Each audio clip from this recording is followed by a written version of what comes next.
مشر ملما ډاکټر نعیم صاحب IGP خیبر پختونخوا RPO ملکن ډیویژن DPO سوات راغلي نور افسرانو مشرانو امزولو کشرانو ټول ته جمع السلام علیکم. زه د خپل طرفه او د دې ټولو مشرانو د طرفه IGP صاحب تاسو ته بر سوات ته پراتلو هر کله وایم جی هر کله راشي جی. پرون په کابل کې جی ډېر تفصیلي دغه شو خلکو پاکې ډېرې خبرې وکړې جی او د پولیس په کردار باندې ډېر لوی ډېرو مشرانو باندې خبرې وکړې. په دې کې څه شک نشته چې زمونږ د پښتونخوا کوم پولیس چې دي د هغې کردار مثالي دی. خلکو دا ووایي چې دا تبدیلي پکې اوس راغلې ده، خو زه په فوج کې پاتې شوی یم او تقریبا د پاکستان په هر ګوټ کې ما نوکري کړې ده.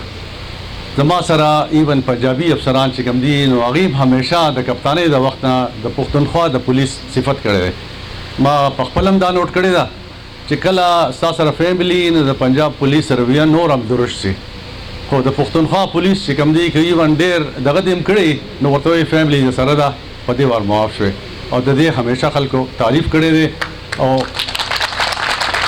د هغې وجه زه وایم چې زمونږ معاشرتي دغه ده دا زمونږ کم کلچر چې کم دی زمونږ د ډیرو کم کلچر چې و هغې د خلکو له ډېر لوی تربیت ورکړی دی.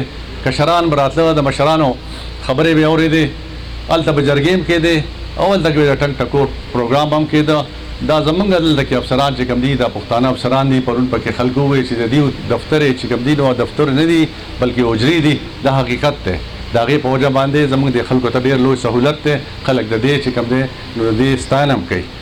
څنګه چې د دې دغه د حالات تېر شو د دې اختر نه وروسته ډېر زیات لوی ټریفک راغلی و، په دې کې د دې د کارکردګۍ متعلق د هغې ډېره ستاینه وشوه او دا حقیقت دی چې دلته کې کم کسان چې ولاړو ما ته داسې د کابل کسانو داسې کړي دي چې د سحر بانګونه وې نو په لاوډ سپیکر باندې اعلان وشو. هغه وخت پورې د پولیس افسران د پولیس جوانان ولاړو چې هلکه اوس روډ کې لاړ شو که څوک ځئ نو خپل کورونو ته لاړ شئ.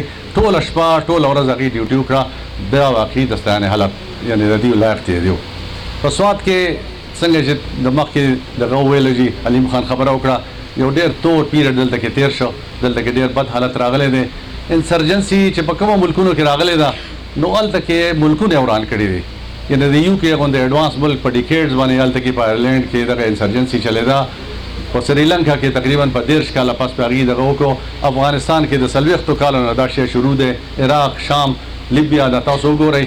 خو زمونږ د خلکو دا جذبه وه د خلکو قربانیانې وې د پولیس قربانیانې وې او د فوج قربانیانې وې چې زمونږ په دې ملک کې الحمدلله دا امن راغی او زمونږ د مشران چې کوم په GSU کې دا کوي نو هغه همیشه یو هیډینګ ورکوي سوات ا سکسس سټوري.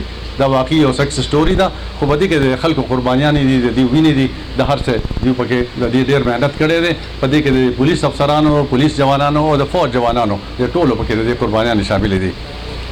زه IGP صاحب ته صرف د هر څه ټول په دې پټاکې شوي دي. اوس چې دلته کې د امن راغلی دی نو د هغې متعلق موږ پرون 11 بجې کور ته رالو. دا مخکې پاسبل نه وه. موږ سره دا یار دا غم دا یاره را سره نه وه چې په لاره به راسره څوک وشي.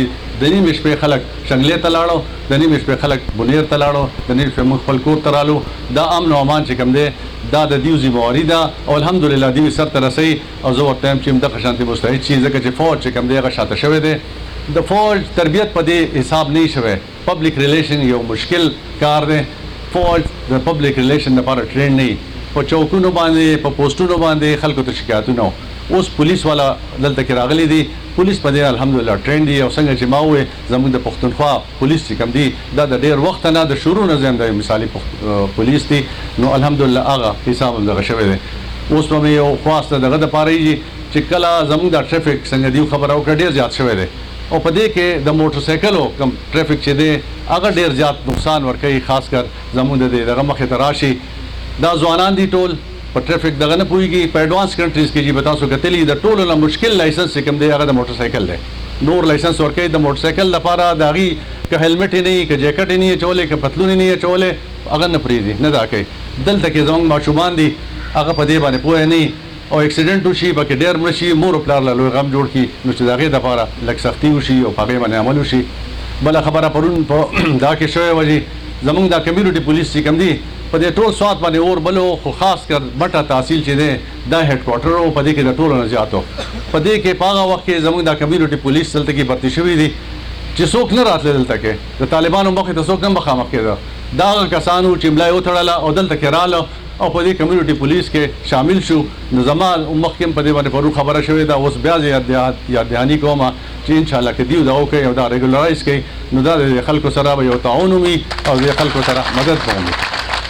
زه نورې زیاتې خبرې کول نه غواړم چې وخت ډېر شوی دی، خلکو ډېر انتظار کړی دی دا باندې چې تاسو به هم خبرې کوئ او زه تاسو ته یو وار بیا هرکلی وایم او ډېر مننه.